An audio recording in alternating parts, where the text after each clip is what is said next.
You come to Southland, you're not just walking into a school, you're walking into your future. Southland College Prep Academy is the only public charter high school in the Chicago area suburbs. I like the atmosphere, definitely, the family atmosphere.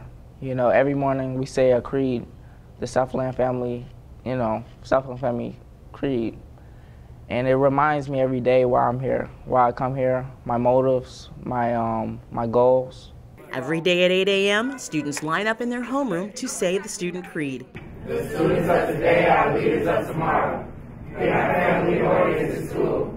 Anything worth doing is worth doing right. It's just saying that the way we act here needs to follow out in our community, how we go through life. You know, we need to be a role model for others. We're students now, but we're leading up to be the next leaders of this generation. Our responsibilities never end. Our education does not end in the classroom.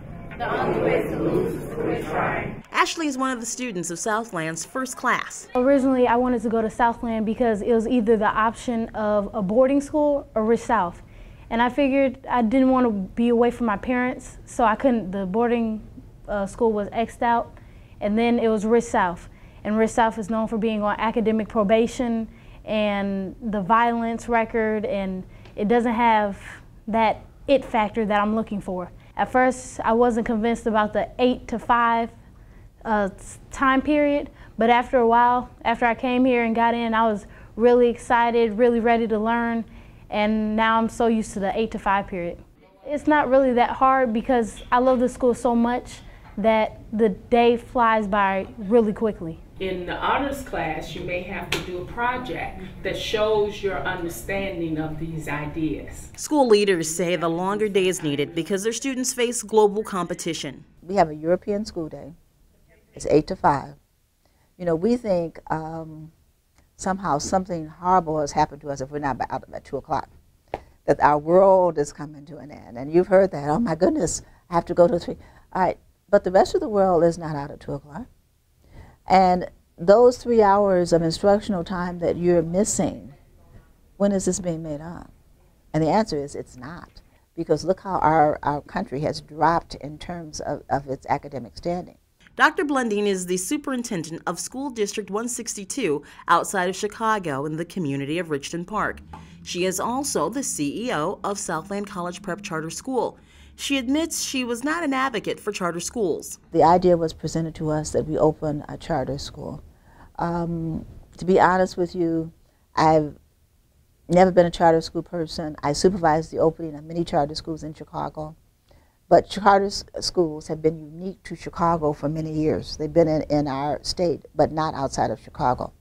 So for us to do this, we knew it was going to be stepping outside of the norm. She decided that children must come first and worked hard to establish Southland. Parents really just want their children to be safe.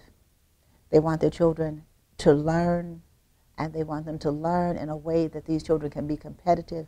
Every parent, I have never met a parent who does not want their children to be more successful than they are.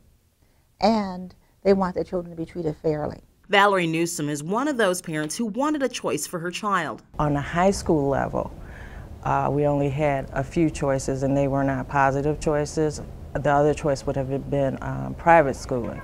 She says Southland is a right fit for her daughter. Since she's been in the school, she's turned it around totally. She comes home every day excited about what she's learned in school each day and the opportunities that she sees moving forward. And she's had opportunities just in this last few months to interact with professionals. She met an attorney here through one of the programs that they had, and she has since met with that attorney and has been able to secure an internship here, which I don't think she would have had that opportunity elsewhere. Valerie said her daughter is now motivated to come to school. And what I really hear her saying is that the teachers here really get involved in what they're interested in. And wanting to learn more about what their goals and aspirations are, and really kind of leading them in the right direction to attain those goals. The teachers here work as a team to help students. What's also built in today is collaboration time every day for the teachers. Teachers do need to talk to each other. They need to plan. We just had a unit on the Holocaust that was collaboratively planned.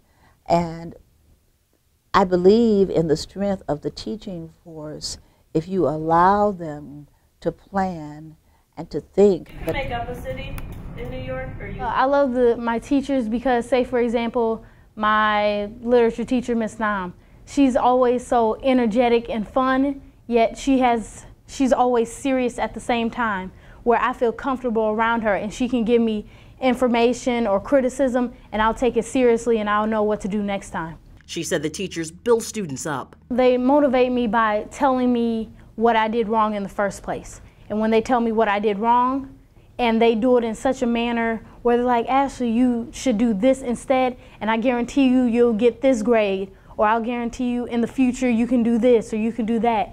And then that inspires me to do better. Ashley compared her old school to Southland. My past school in 8th grade, I was going to Colin Powell. Back then, since it was so many kids, it was about 500 8th graders. It was a lot, I'm not really sure the number, but I could never really be myself. It was so many people, and I just felt so uncomfortable that I always stayed quiet. But here, now that there's so little people, I can talk. I have a group of friends that I always meet. Everybody knows my face. I know them. Leaders here find that they are able to be creative in helping students. They believe it's their responsibility to make sure their kids succeed. But what we're trying to do in Southland is to teach them that regardless of all of the things that happen in this environment and in our social culture, that you are still able to focus, and we're going to teach you and show you just how that focus is going to happen, whether it be in math, whether it be in English, foreign languages, and even outside, just extended activities, even with our sports program and our golf and tennis and things like that. As students wrap up the student creed, We are role models for other students. When we all pull together, we can move mountains. We give back to our community. We are Southland College Prep. they know they are doing more than reciting words. They're reminding themselves of their determination to achieve excellence. Anything worth doing is worth doing right. Opportunities never end.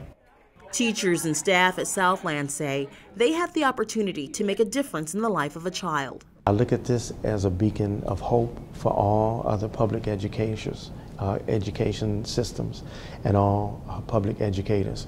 This is not just a place of hope, but a place where students like Ashley can see a future full of possibilities. I see myself as a success story because I always wanted to be one of those people who are on the TV and said that, say like at a young age, Ashley Jackson, she first learned how to ride her bicycle, but from then she took off. Then she went to the school of Southland College Prep, and then she went on to Harvard, and then she got her law degree. And I just see myself as one of those people. I never see myself as anything less. In Illinois, Teresa Rashid, EAG TV.